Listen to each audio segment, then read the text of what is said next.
The thoughts, views, and comments expressed by the hosts, guests, and callers on Beyond the Headlines are not necessarily those of management, ownership, or production unit of the Verizon Media Group.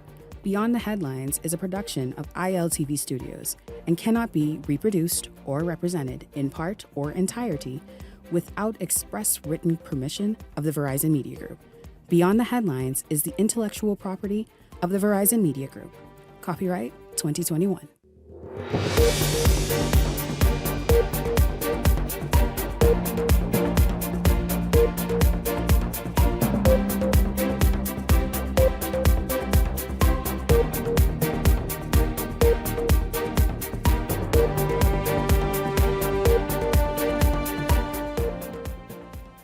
Coming up tonight, the Davis administration officially presented its budget, calling it a budget that builds on progress of the last term.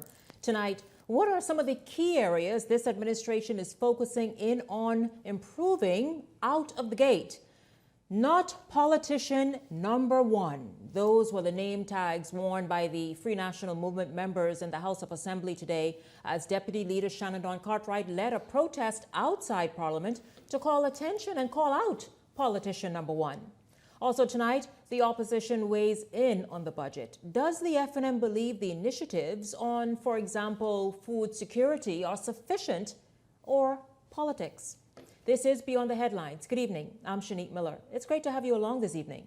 Well, it's called the budget that builds on progress, pointing to improving fiscal indicators, expanding investments in healthcare, agriculture, national security, and AI-driven modernization as proof that the country is moving in the right direction. But with Bahamians still battling the high cost of living, the question now becomes, are citizens truly feeling that progress in their everyday lives? Well, joining me this evening to talk about that and talk about the many, it was more than 3 hours presentation this morning, filled with a whole lot of policy initiatives for this 2026-2027 fiscal year. And so joining me this evening to talk through some of those is the Minister of the Environment and Natural Resources, Zane Lightbourne. Good evening to you, Minister Lightbourne. It's good to have you here. Welcome to Beyond the Headlines. Good evening, Shanique. I'm happy to be here. Thanks for having me. It's good to have you here. Let's get to as many as we can. Certainly, I want to start with Grand Bahama. Many of them are very excited about this, and so let's talk about that. The budget speaks to a decrease in electricity. Grand Bahamians are known for paying the most. We think that Bahamians here in Nassau and elsewhere were screaming several months back about the cost of electricity. Grand Bahamians have had to contend with that, plus with sort of lingering in the background the threat of paying even higher bills. It was announced today in the budget issued by Minister Halkitis, Minister of Finance, that Grand Bahamians now, residents, homeowners, business owners, just all of them, can expect to experience savings of up to 30%. Yes. How significant is that for an island that has turned the corner economically, but needs everything it can to help it continue to move forward? Shanique, that is extremely significant. 35% is the projected savings in Grand Bahama. Grand Bahama, as the second city, has the second largest population of Bahamians. It is an established city, and I've lived there for 15 years. So I know the state of Grand Bahama. I still have a home in Grand Bahama. So I know that the electricity costs have been a factor to causing businesses to close, for people living the way of life that they wanted to live, whether they have to make choices about their mortgage, their rent, or the light bill. They had to seek alternative methods of trying to provide electricity. And so this is extremely significant. I think that this is going to be a boost because Grand Bahama, this is going to be a boost for small businesses, especially because Grand Bahama has seen a decline over the years in the magic of the city. And the first thing that we had to consider was how to make Grand Bahama more affordable, how to attract more people to come to Grand Bahama, whether they're visitors or people that live there. And we need both, because now with all of the developments, Grand Bahama is on the move. And for that to be sustained, it needs to be affordable for our Bahamian people. And also to be investor friendly. Yes. Some of that was mentioned as well, but we just want to talk about how the everyday Bahamian will benefit and how they can look forward to this budget, because after all, that's the most important thing. So let's move into New Providence as another point that was raised, something that received huge applause, and people are looking forward to this. A major drainage system was announced for Pinewood. Now, we know the history of Pinewood over the decades and the fact that if it's just a little squall, Pinewood floods. And that's been also a talking point and a point to focus in on many election seasons. Is that really going to happen, or that's just something to sound good to make this budget bigger than it is? Well, for the first time, we are seeing relief in terms of machines going into Pinewood to pump out the water. I think that the Minister of Works have been very forward-thinking in that. And they have been, the Member of Parliament for Pinewood, this is something that he had number one from day one, that he was going to solve this drainage problem in Pinewood. We heard a lot about it over the decades. Nothing happened. When you talk about affordability and our expansion of homes, of putting Bahamians in their own homes, this is part of our solution for putting Bahamians in their own homes, because some of those homes that were built, or those homes that were built in Pinewood, most of them are government-built homes. And this was supposed to be a relief for people and upbringing of our people in terms of their status and way of life, exactly, in putting them in their own homes. So you don't want to put them in homes that later on in life you are unable to use as equity, because you have this flooding, this drainage issue, and other issues that you may have in those communities. So for us to strengthen home ownership in the country, we have to look at persons who actually own homes and what those homes can do for them, the affordability of the homes, the state of the homes, and for them to be able to pass it down to the next generation. So solving this Yes. problem of flooding, it extends beyond now. This is for the future of our country. Healthcare also got a significant attention Yes. in this budget, including building out Family Island and access to Family Island healthcare. Yes. Let's talk about that and how important that is. The average Bahamian, this is so important now because we're living longer. Bahamians, though, through lifestyle choices, are having to access healthcare so much more, and it's a burden on. But outside of that public health care tax bill, let's talk about the access to health care around the Family Islands, how important it is, and how outfitting these centers, not just building them, but Right. having them outfitted, how important that is as well. Yeah, we are attracting a lot of investment back to the Family Islands. Some of these are local investors who see an opportunity in Airbnbs, in building businesses for their families. They are now getting, they are now able to use their properties in instances which we're moving towards. More so in the Family Islands, where you can use your generational property or property that's handed down to you as equity. And so creating Family Island infrastructure is a part of what the government's success is, and that means causing for the Family Islands to be an affordable place to live and also a safe place to live, because medical care is extremely important when you want to build a life anywhere. Mm-hmm. And I applaud the government for this, the Minister of Health, for paying attention to the Family Islands record numbers of renovations to clinics. Mm-hmm. We're building 2 new hospitals. Mm-hmm. We're renovating the Princess Margaret Hospital. And these things take time. So we know the anxiety. Persons want to see it happen now. Yes. But part of our message of progress is that we're showing you, and we have shown you, that we are beginning to do the work. And in some areas, we have completed a level of work, and we are continuing to move, and we're going to soar, because that's the acronym for our budget for progress, or building on progress, mm-hmm. which is our security, our opportunities that we're providing, our affordability, and our reform. Yes, something that's key. Speaking of Bahamians living longer, and many of them doing so healthily, so they'll be able to live to quite ripe ages. But those who care for the elderly oftentimes are burdened. Yes. This budget also addresses that. It addresses that in ensuring that they are able to properly provide that care for the persons they may be in charge of. Certainly, the health of a nation is still the wealth of a nation. You can't have a sick population and expect that your country is going to be economically sound, is going to compete globally. You will understand that if you intend for your country to soar, to move ahead, you would have to have a healthy population who can not only help to build your country, because the Bahamas have to be built by Bahamians. Those Bahamians need to be healthy. the lifestyles that we live, we need to see beyond the years of 50 and 60 where people expected back in the day, some time ago, to begin to get ill and you slow down. Right now we have persons who are living longer. They're in their 70s, 80s. They deserve a level of health care that can sustain that as long as possible and also give confidence to persons who are seeking to move back home that I don't have a danger of coming and moving away from where treatment may be more accessible to me. And so us paying attention to the health of the nation is just a part of the message that we have been sending from day one.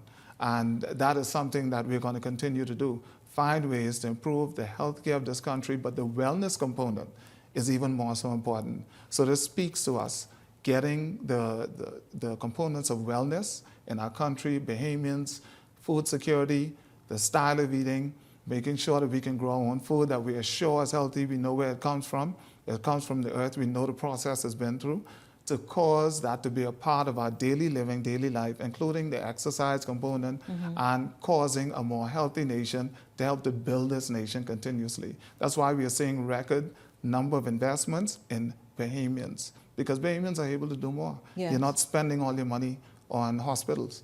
Which is a good thing, quite frankly. Speaking of Bahamians being able to do more, we know AI is really, if you're not tapped into AI and using it in the best, most substantive ways, then you're already left behind. So let's talk about that. There is now going to be, in this budget, it was outlined, training for Bahamians to offer them, and national development, and that new ministry was also highlighted as being very key in leading in this regard. Let's talk about AI training. What will this look like? And I know it is just has been presented. It's not been fleshed out. And the substantive minister will speak to it. But let's just talk about a Bahamas embracing AI, where Bahamians are sufficiently trained in it to be able to do more, including, obviously, the ease of doing business in the public service. How will that assist? Yes, AI was a tool intended to do good. And as we know, many times these tools are used otherwise.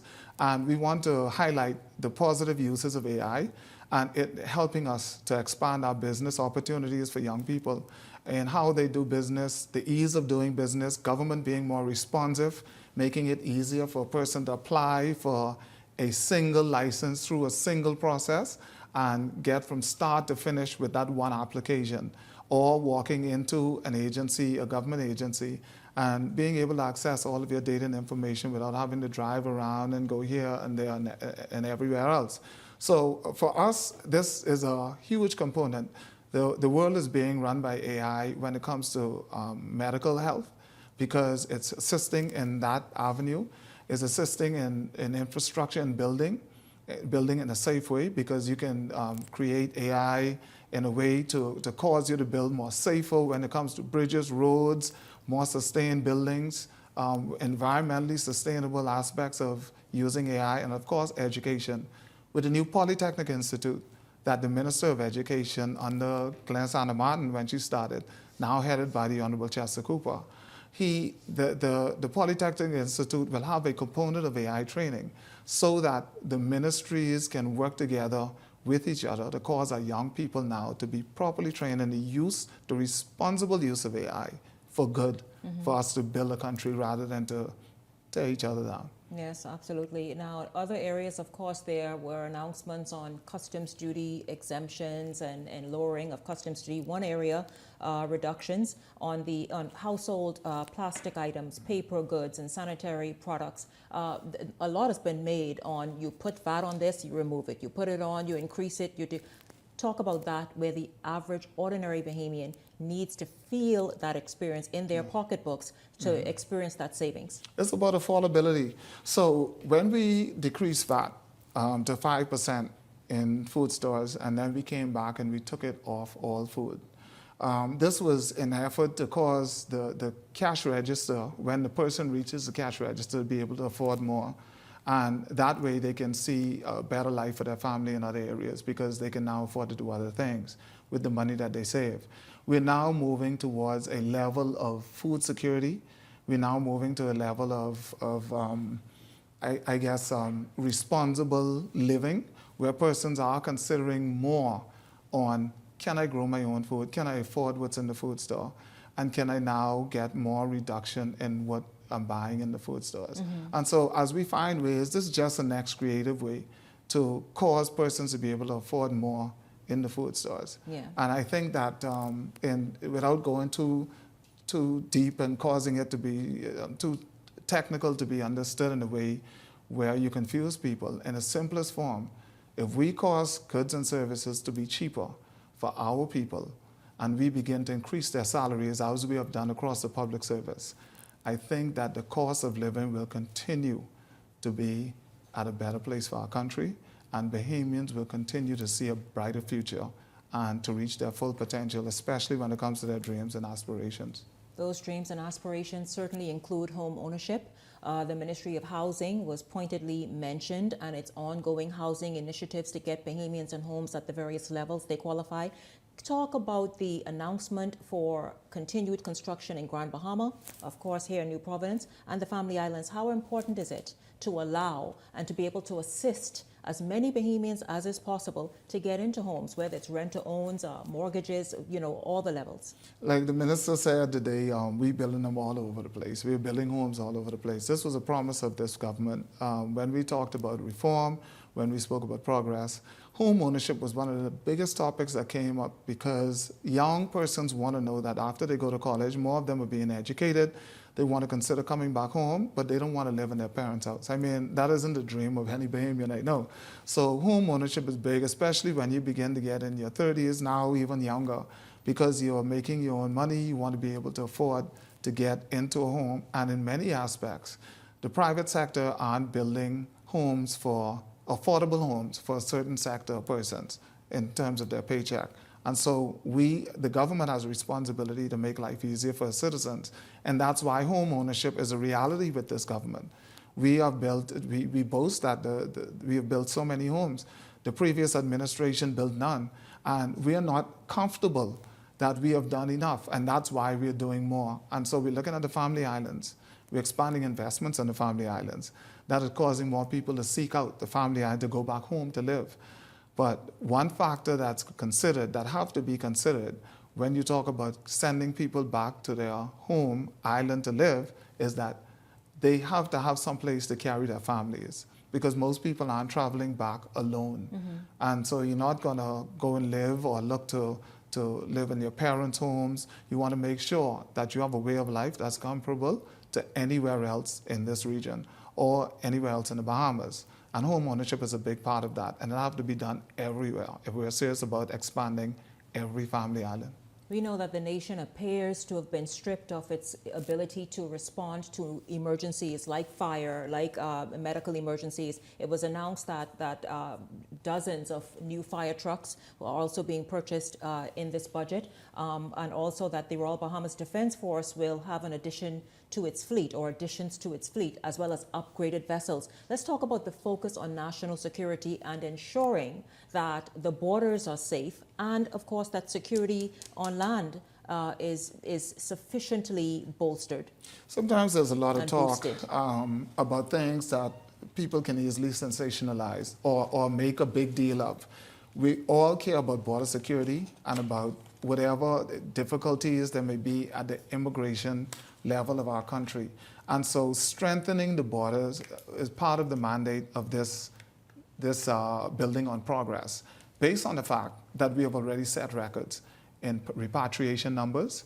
We have already set records in the amount of engagement that we have made in terms of increasing the patrols of the Defense Force. We have already done that with hiring when it comes to the police force.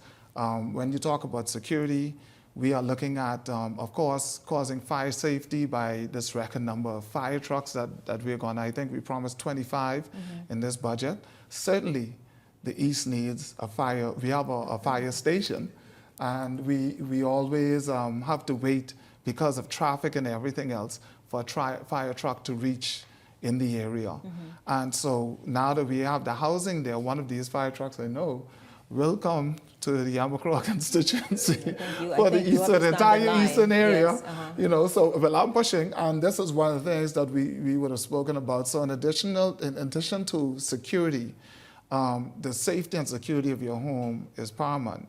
And the safety and security of our country is going to take all of us. This isn't something that just happened. And it's easy as an opposition to attribute it to a government that's in power, and all sides play it. But in reality, the numbers don't lie. The numbers tell a story where we are serious about our denials at the border, about shipping people out, and we're serious about enforcement, and also the systems that we put in place that caught fraudsters in the act trying to get away with what's the best word? Fraudulent documents and whatnot. And immigration is one of those areas that was focused in on. Of course, your ministry is a key ministry because we're talking about climate change and carbon credits and the rest of it, all of which are being pursued with great might in this term. And so a lot to talk about. I would love to have you, especially after perhaps you deliver your budget presentation, because I'll tell you, here in this season, with a newly re-elected administration, the Bahamian people are waiting and obviously wanting you all to do well, because at the end of the day, when you all go and perform and get everything right, our lives are better for it. And so I thank you very much, Minister Zane Lightbourne, Minister of Environment and Natural Resources, for being here this evening, talking about the budget. You all saw it today. It's really the biggest news outside of you know who politician number one is? Did you see the pin? I did not participate in that at all. Okay, yeah. But we could talk about politician number one and much, much more. But we got the energy and the talent to do everything that you have said, so I'm happy that the Bahamian people are anticipating our success, and we intend to deliver. Oh, you must deliver, because here on Beyond the Headlines, we are going to keep you all accountable and hold you to that as well. Yes. Thank you so much for being here this evening. Thank you for having me. Don't go anywhere. Beyond the Headlines is back right after this.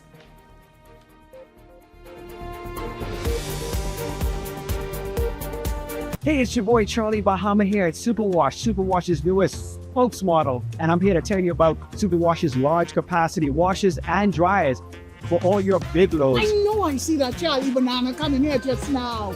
Uh-oh. Luckily, it's also big enough for me to hide it. I thought he was right over here where these large capacity washer and dryers is. It's big enough now to handle your big loads, Yeah, like your comfort on your blanket. But just look at those. Somebody forget to turn on the dryer. Oh, stop!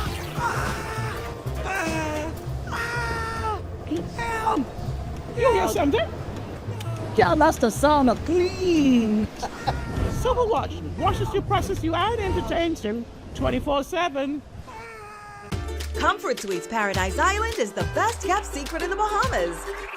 Located directly next door to the Atlantis Resort, you'll receive all the privileges of an Atlantis guest with all the benefits of a Comfort Suite stay. Enjoy everything Atlantis has to offer, including Aquaventure Water Park, plus all the amenities of Comfort Suites. Free Wi-Fi, free breakfast daily, and kids stay, play, and eat free. Visit ComfortSuitesPI.com.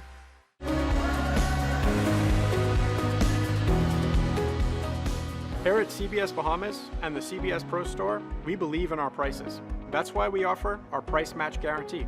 If you find any of our items being sold for a lower price at any of our competitors, whether that's online or in store, let us know about it and we'll beat the price right there on the spot. No one does it like CBS Bahamas. Learn more at cbsbahamas.com. 5 cars, catch the keys, don't blink, take these. Island Luck is giving away 5 brand new cars. Earn 10 reward points for a chance to enter and win. Enter weekly from Monday 12 a.m. to Sunday 2 p.m. Winners are announced Sundays at 3 p.m. on 103.5 The Beat and Island Luck Socials. 5 cars, 5 weeks. The more you play, the better your chances. Visit islandluck.com for more information. Catch the keys only at Island Luck. Must be 18 and over. Island Luck reminds you that it's only a game, so please game responsibly.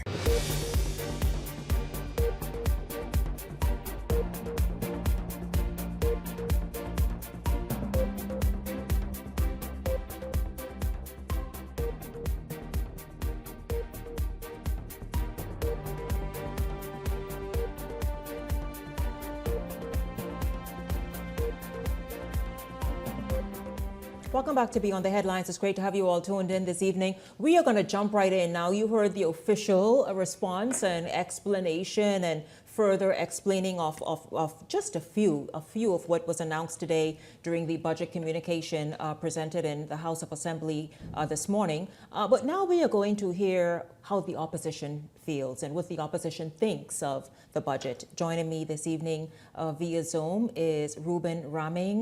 Good evening to you, Ruben. It's good to see you. You should have been in here next to me, but that's fine. Good evening to you, and it's good to have you here.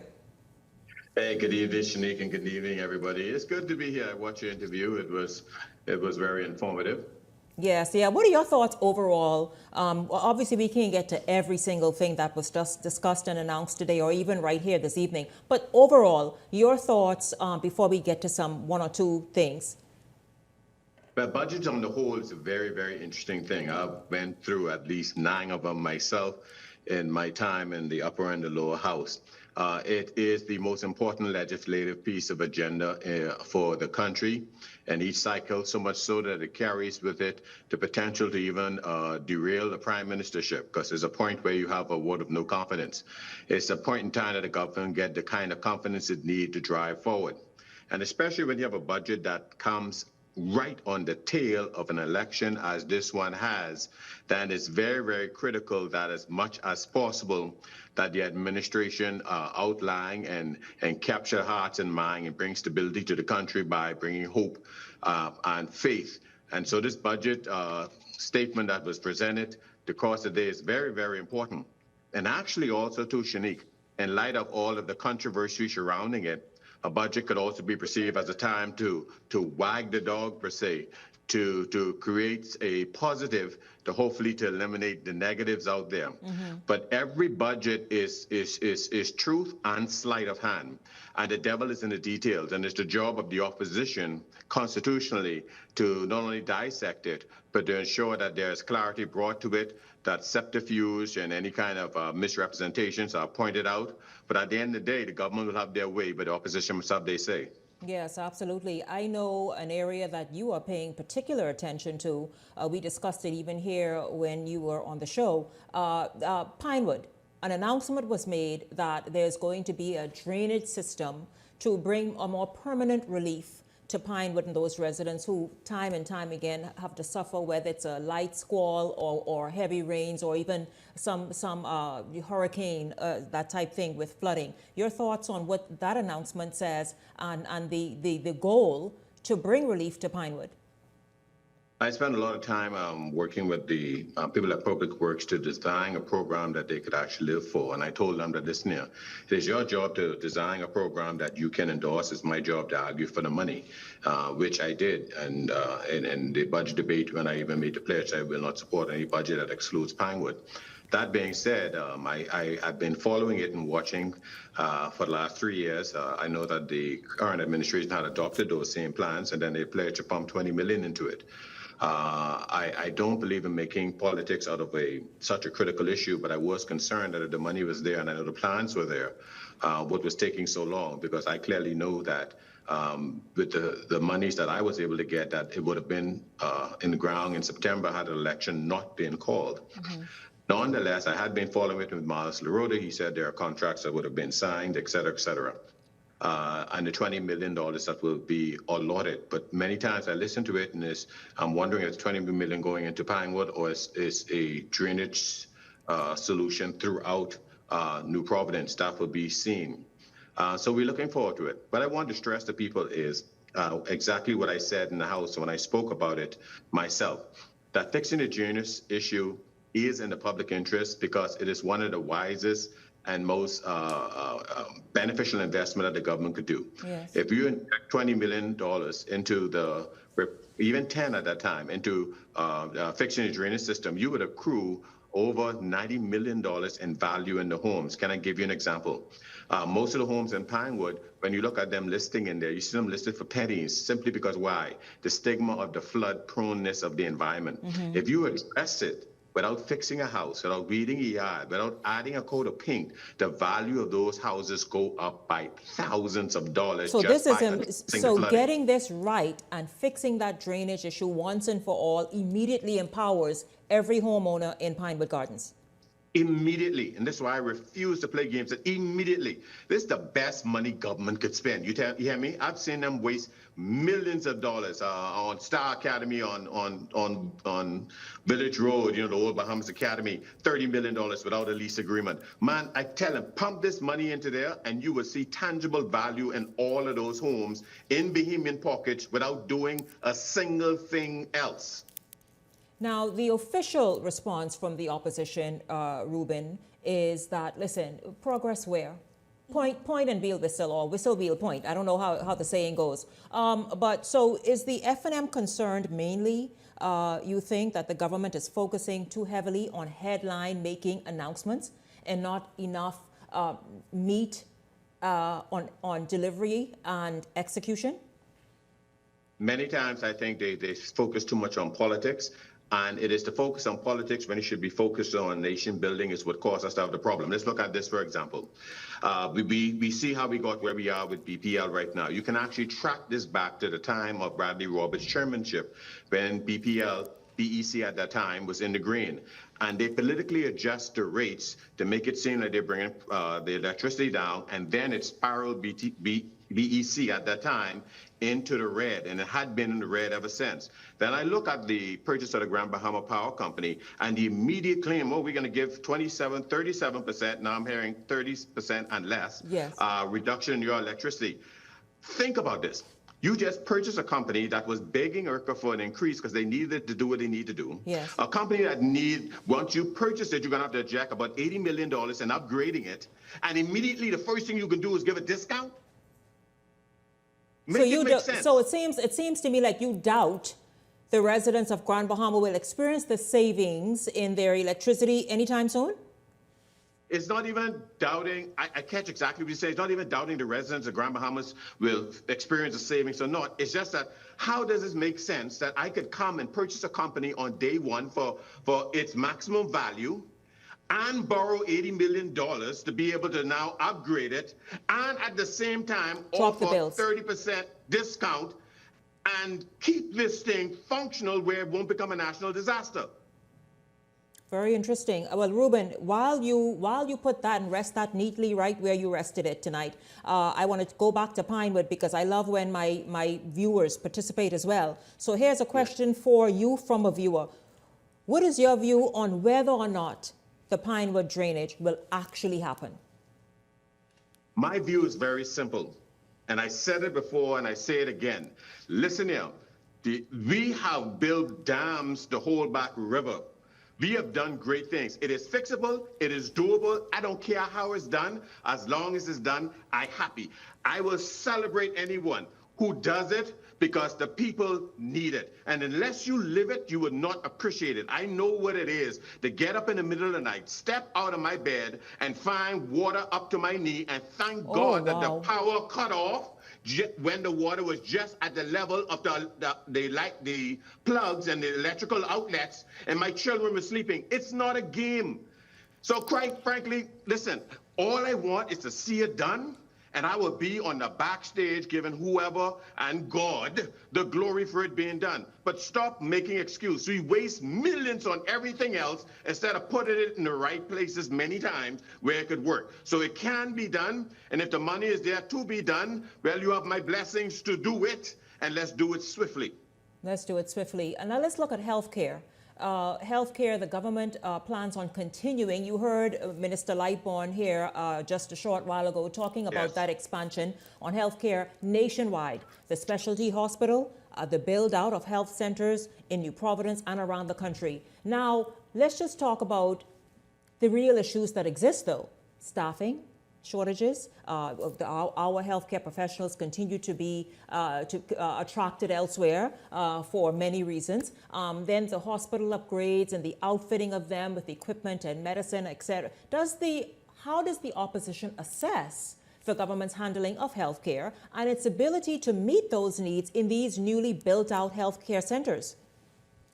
Well, I think the assessment is very, very plain. I don't think the assessment of the healthcare performance of the government is reflected in their win in terms of the election, because the level of frustration and the disappointment is still there. The stories and the negative testimonies are pouring out like crazy. I can look back and realize that here it is, we left $90 million in the budget for the complete upgrade of the Rand Memorial Hospital in Freeport, and that was reallocated somewhere else across the board. And if they at least moved that specialty from that hospital, it may be a bit more helpful. And then now we get to the point where, just as you said, how are we going to man it?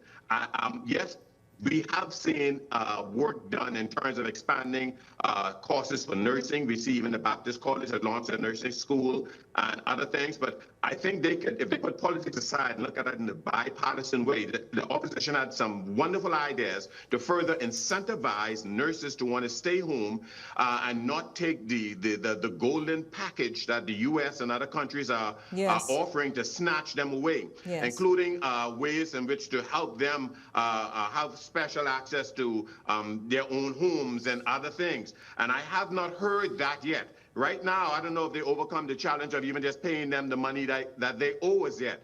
So we're going to be building something that's going to require hundreds of specialists.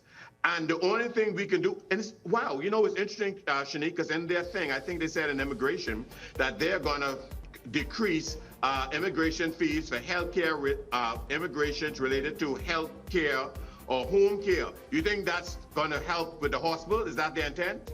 Well, we're going to populate them with foreigners? We will wait, Ruben, certainly to get all of the information, even the answers to your questions, as each minister goes and really sort of presents fully what their ministry will be focused in on, how immigration will factor into that, how healthcare and healthcare workers will be attracted, retained. And let's not fool ourselves. They will have to bring some in. Absolutely, they will. But how will that look? And here, Ruben, here's it. Of course, we're talking to Ruben Raming, who is a former senator, former member of parliament. Here's a comment to support what you were saying. Hi, Shanique. It's good to hear of the relief mentioned for the residents of Pinewood. Is the initial developer contributing to this? But Pinewood residents certainly very happy to hear that. Listen, this vexing flooding issue that's been plaguing that community for decades is now going to be officially addressed. You all, we put it out there. I tell you that. And what we doing? Holding you accountable.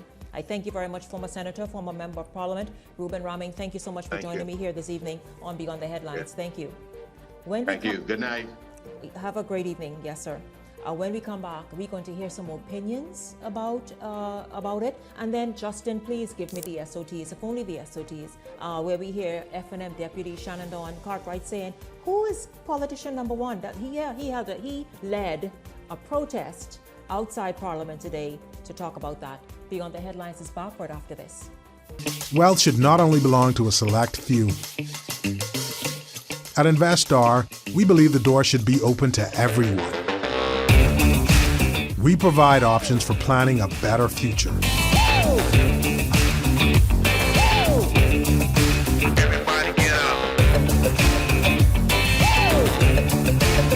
Our investment funds are designed to assist you in reaching your long-term financial goals.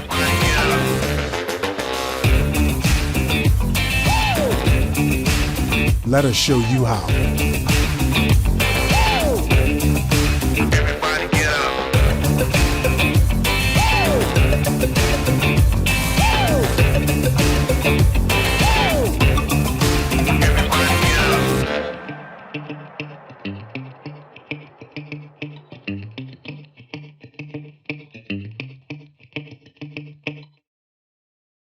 Welcome to Paradise Premium Foods, where exceptional taste meets everyday convenience. Right in the heart of Hurricane Hole Plaza, whether you're planning a beachside brunch, an intimate dinner, or simply restocking your favorites, we offer only the finest selection of local and imported goods, handpicked for quality, freshness, and flavor. At Paradise Premium Foods, shopping is effortless, service is personal, and every visit feels like a treat. From gourmet meals to go to organic essentials and indulgent treats, this is your neighborhood market elevated. Live well, eat better. Discover Paradise Premium Foods, now open at Hurricane Hole Plaza, Paradise Island. Paradise Premium Foods. Taste the difference.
This segment is brought to you by EV Motors Fleet Sales Division. For 2026 commercial vehicles, call 821-2403 today.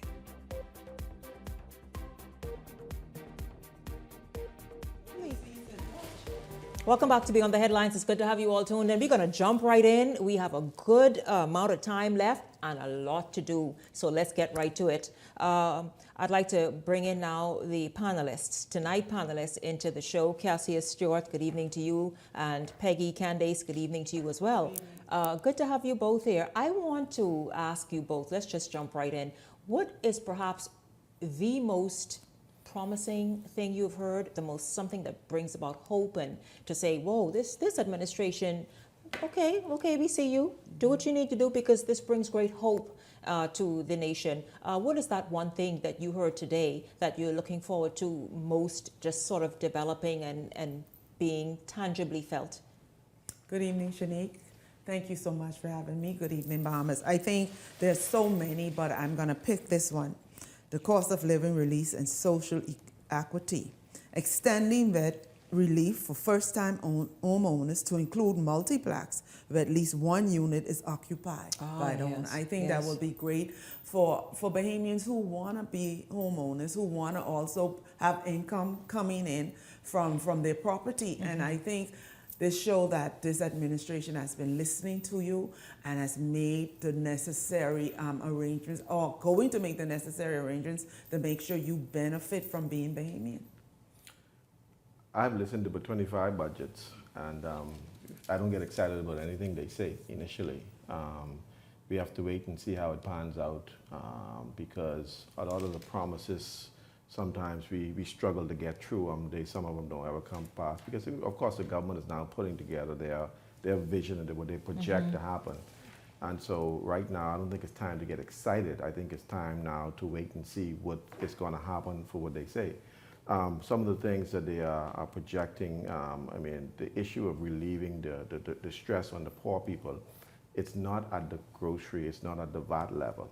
It's at the shipping ports. It's at the high shipping costs because Rupert Roberts, God rest his soul, and all of the people who sell products, they have no control over that. But the government can force these people who bring products in to listen, you got to cut down the high shipping costs so that the per unit costs in the grocery stores are lower. And so while you're arguing about VAT, by the time that you get the product to the store, it's already high because you got high shipping costs and all the other costs. And then the government itself got to stop double taxing because the government tax you, the VAT is taxed on the import duty. So the government can now, if you're taxing me on the cost of the products, not just the cost of the duty and the products, then that'll also save some money as well too. So the government is also complicit in the high cost. And so for me, I don't get too excited because I'm in the game. I know at every level where the cost lies. And so you could say, oh, we could reduce the VAT on food, but by the time that you get the food, the price is already high, it's still high. And so we have to do some gymnastics. The government needs to look at how do we reduce the cost on homeowners in terms of the real property tax. Florida has now just implemented where they're eliminating property tax on all homeowners.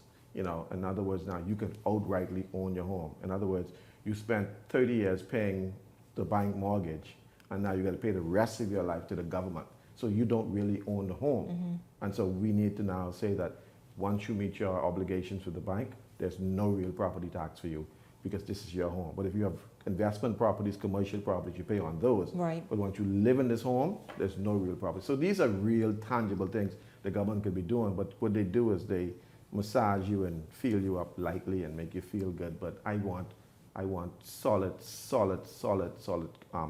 relief for the people.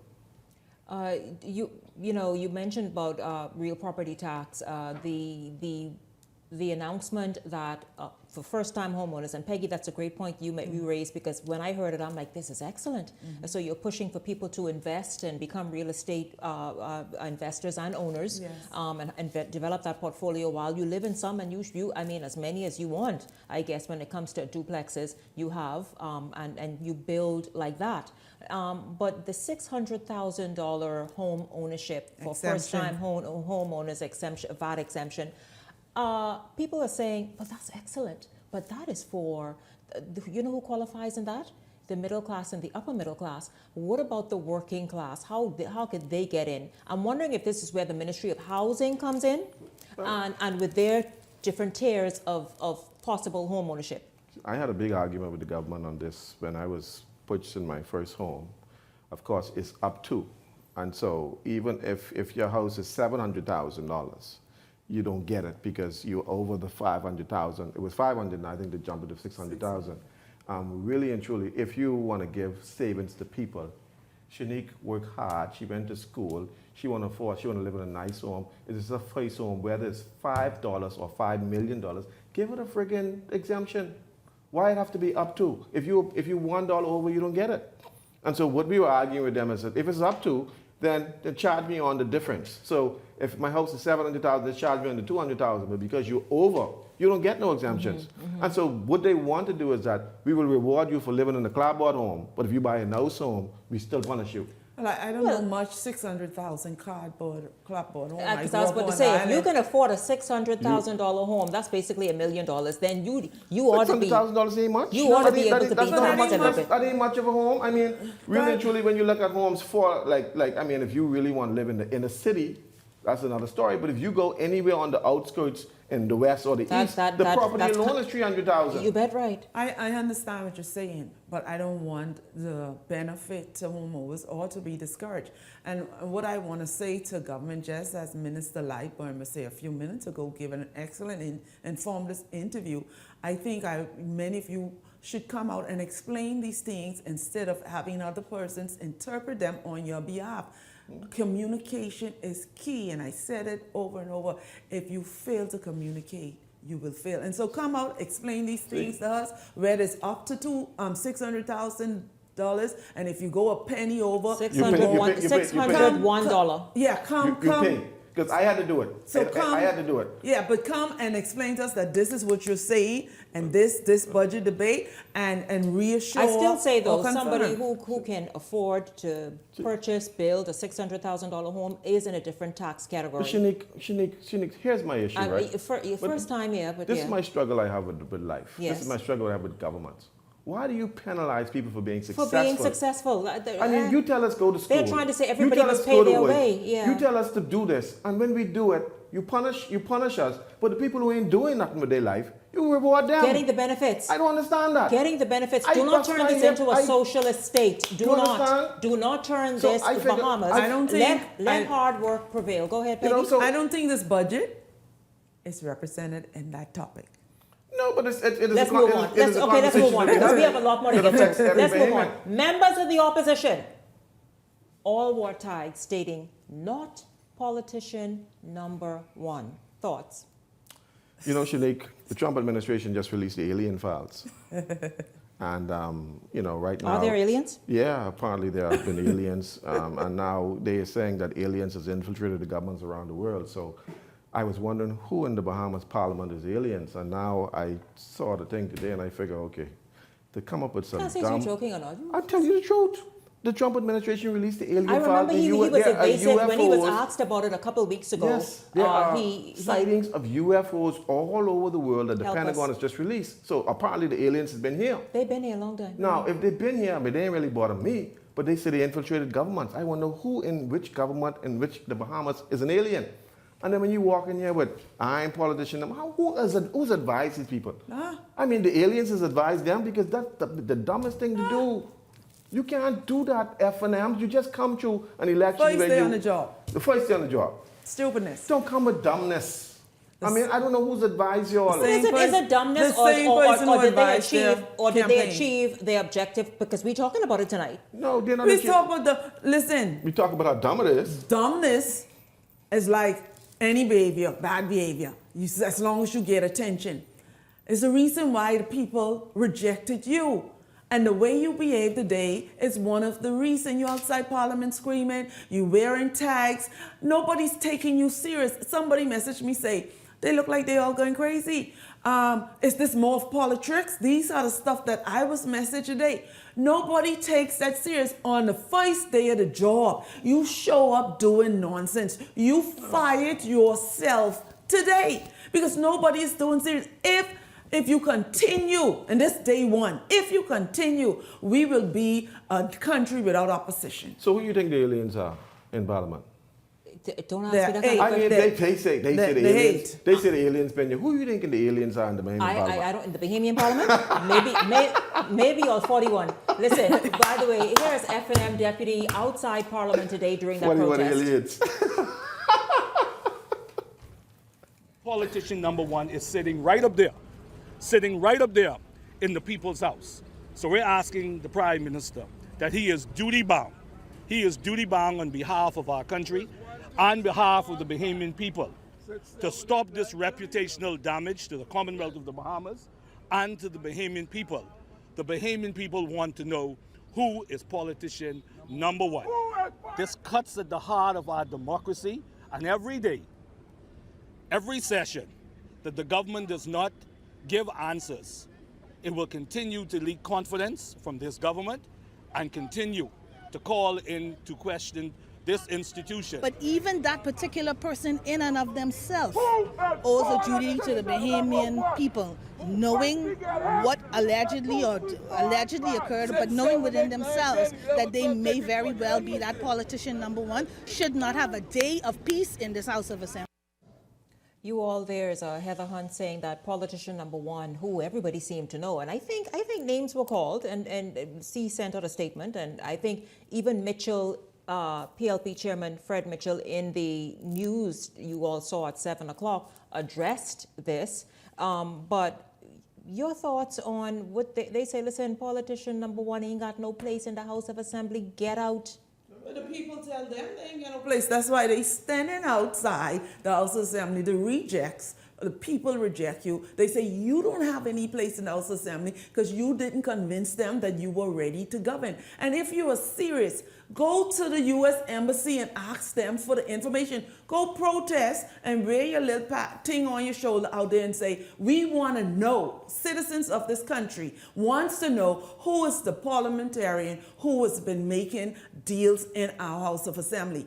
They have the answer, and that's, people will respect you more. I tell you, but I do stand with them in this regard, that whoever this politician number one is, who's been cutting deals of drug dealers, we go hog tie you and feather you when we find you. When you find him, there is no place in the Commonwealth of the Bahamas for any member of Parliament who breaking the law by doing nonsense, whoever this proposed member of Parliament is. We have no respect for people like that. We don't want you in Parliament. We don't want you walking past the House of Assembly.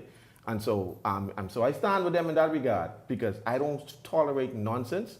We fought through the 80s and 90s to clear up our name with all the drug allegations. We don't need that again. So anybody who doing that, we will hog tie you and tie and feather you. See, but this is the trouble I have with this. Anybody, you don't know who he is. We know who he is. We get some good guesses though. The former. I ain't guessing, I'm waiting for official. The former member of Parliament for St. Barnabas, the rejected candidate from St. James, is standing out there using the word reputational risk while you giving the world something to be concerned about with no information. Nothing you know. So you're thinking it's a lot of posturing? It is more of politics. It is the reason why people in this country did not elect you because you continuing with more of the same. I Listen, y'all, it's 3 minutes. It's 3 minutes. Please play the video. Let's go straight to this. We'll pick this discussion up tomorrow. Let's go straight to this video. I want to say a big hello to this person. Good evening, Bahamas. My name is Janira Williams, speaking to you from Epic Battery Fire Trail. I want to say to Shanique Miller and a panelist, you do a wonderful job in letting us know what's really going on in the Bahamas. We love and appreciate you. And there it is, you all, Cassius and Peggy, one of our many viewers, and I thank you so much, Miss Williams. Thank you for watching everything. Thank you, Miss Williams. She We said love you wherever guys. she is, she tries to hurry get home so that she can catch the show. I hope you enjoyed it tonight. I hope you were informed, and I hope that you stay tuned, of course, because we intend to obviously see what this budget is going to bring about. We intend to see who politician number one is, if they even is indeed a thing. The alien. As politician number one, but more importantly, all of the budget initiatives and policies to help make your life, my life, our lives better. That's exactly what we're focused in on here on Beyond the Headlines. And so thank you very much. By the way, a big thank you to Minister of the Environment and Natural Resources, Zane Lightbourne, who was here at the top of tonight's show. And of course, my panelists, Cassius Stewart and Peggy Candace, thank you very, very much for being here, to both of you. And a huge thank you to all of you for participating, for tuning in. And of course, thank you so much again for just embracing the show and continuing to support. For the entire Beyond the Headlines team, I'm Shanique Miller. Look forward to seeing you right back here tomorrow evening. Make it a great evening, everyone.